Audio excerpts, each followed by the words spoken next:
अस्सलाम वालेकुम, welcome to Nahid kitchen. आज हम बना रहे हैं वेजिटेबल राइस और दही का रायता। पहले दही के रायते से स्टार्ट करेंगे। ये देखिए खाली बॉल है, ये 2 दही के डब्बे हैं।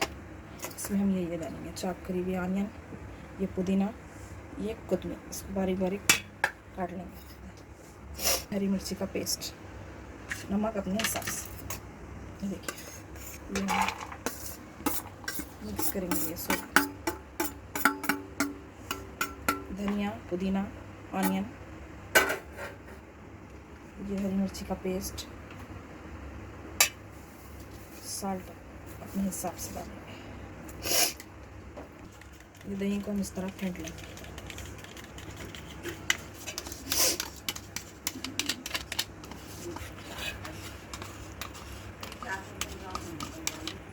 ये देखिए दही डालने के बाद हम ये थोड़ा वाटर डालेंगे।